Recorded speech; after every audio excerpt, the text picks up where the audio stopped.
ക്വാളിറ്റിയുള്ള ബോക്സാണ്. എൻ്റെ കഴിഞ്ഞ വർഷത്തെ ബോക്സ് വെച്ചാൽ ഇതിന്റെ പച്ചയാണ് ഞാൻ കാണിച്ചത്. ഇതാണ് എൻ്റെ കഴിഞ്ഞ ബോക്സ്. ഇത് ഇവിടെ കണ്ട പൊട്ടിയിട്ടുണ്ട്. ഇവിടുത്തെ ഈ സ്റ്റിക്കർ അതൊക്കെ പോയിട്ടുണ്ട്. പക്ഷെ 2 ഗെയിമിക്കാണ്. രണ്ടും 2 ഇതാണെന്നേ ഉള്ളൂ. പക്ഷെ ഇതിനേക്കാൾ കുറച്ച് വലിപ്പം അതൊക്കെ കാര്യം ഇതിലുണ്ട് എക്സ്ട്രാ. ഇതിലിങ്ങനെ വെറും ഓപ്പണിങ് മാത്രം. ഇത് ഞാൻ തുറച്ച് വെച്ച് ഇത് നോക്കട്ടെ. കഴിഞ്ഞ വർഷത്തെയാണ്. ഇത് പുതിയ ബോക്സ് മാത്രം നോക്കിയാൽ മതി. അത് നീല കളറാണ്. ഇത് കണ്ടോ ഇങ്ങനത്തെ പെൻസിൽ ഇതൊക്കെ വയ്ക്കുന്നുണ്ട്. ഇതൊക്കെ നമുക്ക് സ്റ്റാൻഡ് ചെയ്ത് വയ്ക്കാം. കയറുന്നില്ലല്ലോ. കണ്ടോ. പിന്നെ ഇതിവിടെ നിങ്ങൾ തുറന്ന് അതിൻ്റെ അപ്പുറത്തും ഇതൊക്കെ ഉണ്ട്. നമുക്കിവിടെ വേണമെങ്കിൽ താഴെ സ്കെയില് അങ്ങനെ ബാക്കി സാധനം വെക്കാം. ഇവിടെ പേന പെൻസില് അങ്ങനത്തെ സാധനം ഇവിടെ വെക്കാം. എളുപ്പത്തിൽ തുറക്കാനൊക്കെ പറ്റുന്നതാണ്.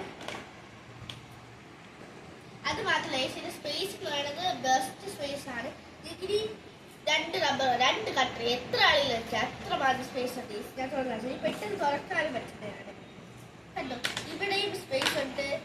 ഇവിടെ സ്പേസ് ഒക്കെ ഉണ്ട്. അതിലും സെപ്പറേറ്റ് ആയിട്ട് നമുക്ക് പെൻസിലും ഇതൊക്കെ വയ്ക്കാനായിട്ട് ഇവിടെ ഇങ്ങനെ സാധനം വരെ കൊടുത്തിട്ടുണ്ട്. നമുക്ക് ഇങ്ങനെ തുറക്കാനൊക്കെ പറ്റും. 100 രൂപയ്ക്ക് ഇത് ബെസ്റ്റാണ്. ഇത് നമ്മൾ വാങ്ങിച്ചത് കളേഴ്സ് ട്രേഡേഴ്സിനാണ്. ഇത് ലൊക്കേഷൻ കറക്റ്റായിട്ട് ഡീറ്റെയിൽ ആയിട്ട് വേണമെങ്കിൽ കമന്റ് ഇട്ടാൽ മതി. കൂടുതൽ പറഞ്ഞു തരാം. പിന്നെ കുറച്ച് പേനകളാണ്. ഈ പേന ഞാൻ പുതിയതായിട്ട് വാങ്ങിച്ചല്ല. ഇതിൽ ആദ്യമൂല്യമുണ്ട് പക്ഷെ ഉപയോഗിച്ചിട്ടില്ല. അത് നന്നായിട്ടുണ്ട്. കേട്ടോ ഉത്സവത്തിനൊക്കെ വാങ്ങിച്ചാൽ നല്ല ഗ്ലിറ്ററിങ് പേനയാണ്. കേട്ടോ ഇത് സൂക്ഷിച്ച നല്ല പൊന്നു പോലെ ഇരിക്കുന്ന പേനാണ്. ഇവർ സൂക്ഷിക്കാത്തതൊക്കെ ഈ പേനയെ പറ്റുമോ? ചിലർ പറയും ഈ പേന അടിക്കാൻ. പക്ഷെ എൻ്റെ ഇരിക്കുന്ന ഈ പേന ഇപ്പൊ കുറെ മാസങ്ങളൊക്കെ ആയി. മീൻസ് ഏകദേശം 1 വർഷം അടുപ്പിച്ചായി. ഞാൻ എന്നിട്ട് ഇതിനായിട്ട് സൂക്ഷിച്ചു വെച്ചോണ്ടല്ലേ ഇങ്ങനെ ഇരിക്കുന്നത്. അവിടെ ചെറിയ ഇതൊക്കെ ഉണ്ടെന്നേ ഉള്ളൂ. വേറെ കുറെ പിന്നെ 2 പേനാണ്. പിന്നെ 2 പേനയാണ് ബ്ലൂ കളർ. അത് ബ്ലൂ കളറാണ്. മഷീൻ ബ്ലൂ തന്നെ എല്ലാം ബ്ലൂ.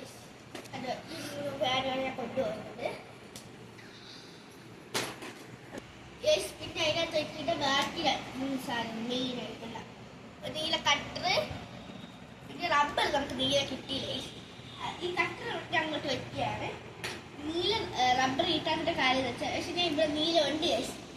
ഇതോക്കെ ഈ നടുക്കൊരു നീലയുണ്ട്. നമുക്ക് ആ നീല പിടിച്ചു വെക്കാം. അല്ലെങ്കിൽ ഞാൻ പല വരികൾ നോക്കി പല വരികൾ നോക്കി പക്ഷെ ഒന്നും നടന്നില്ല. ഇത് നീലയുടെ ഇതുണ്ട്. ഏത് വെറൈറ്റി റബ്ബർ അടിക്കാൻ ഉദ്ദേശിച്ചത് അത് വാങ്ങിച്ചിട്ട് അത് നമുക്ക് വാങ്ങിക്കാൻ എലാസ്റ്റിക് റബ്ബറല്ല. ഇതൊക്കെ നമുക്ക് 1 വർഷം വേണമെങ്കിൽ ഉപയോഗിക്കാം. അത്രയ്ക്ക് നല്ല റബ്ബറല്ല. ഇതൊക്കെ വില കുറവിട്ട് മറ്റേ 10 രൂപയ്ക്ക് എന്തിനാണ് വാങ്ങിച്ചിട്ടാണ്. അപ്പൊ ഈ ഒരു റബ്ബർ. പിന്നെ ഒരു പെൻസിൽ. ഈ പെൻസിൽ നീലയാണ് കൂടുതലുള്ളത്. അറ്റം മാത്രം റെഡും വെള്ളയും. ഈ പെൻസിൽ എനിക്ക് ഭയങ്കര ഇഷ്ടപ്പെട്ടാണ്. കാലത്ത് നീല കളറിന്റെ കിട്ടി. അതിലെനിക്ക് ഒരുപാട് സന്തോഷം. എനിക്ക് കോപ്പി ചെയ്താൽ എല്ലാവർക്കും നല്ല പെൻസിലാണ്. ഡ്രോയിങ്ങിന് പിന്നെ ബസ്റ്റ്. അപ്പം ഈ പെൻസിൽ. പിന്നെ സ്കെച്ചിൽ ഇത് നീലയില്ലെന്നാരും പറയല്ലേ. നീല കാണിച്ചു തന്നിട്ട് 2 തരം നീലയുണ്ട്. 1, 2 തരം നീല സ്കെച്ചിൽ തന്നെ ഉണ്ട്. എല്ലാവരും പുറത്ത് വരെ ഉണ്ട്. കണ്ടോ ഇവിടെയൊക്കെ നീല കളറാണ്. അതൊക്കെ നീലയുടെ കൂട്ടം 2 സൈഡും ഉണ്ട്. അപ്പൊ ഇത് നീല കളർ. പിന്നെ നെയിം സ്ലിപ്പ് നമുക്ക് നീലയാക്കാൻ പറ്റിയില്ലെന്നേ ഉള്ളൂ. അതൊക്കെ നമുക്ക് നെയിം സ്ലിപ്പ് ഒട്ടിക്കാതെ അതിന് വേണ്ടിയിരിക്കുമല്ലോ 4 ദിവസം മാത്രം. പിന്നെ അതൊക്കെ ഞാക്കിയായില്ല. അതിലൊക്കെ സ്റ്റിക്കർ ഉണ്ടാക്കും. ഈ സ്റ്റിക്കർ ഉണ്ടാക്കുന്നത് അറിഞ്ഞൂടാത്തവരോട് കമന്റ് ചെയ്യണം കേട്ടോ. അറിയാവുന്നവര് കമന്റ് ചെയ്തോ. പക്ഷേ ഇത് നെയിം സ്ലിപ്പിൽ ചെറുതായിട്ടൊക്കെ മാറുമ്പോഴേക്ക് നീല കളർ തിളങ്ങുന്നുണ്ട്. നമുക്ക് ഇതൊക്കെ എടുത്ത് വെക്കാം.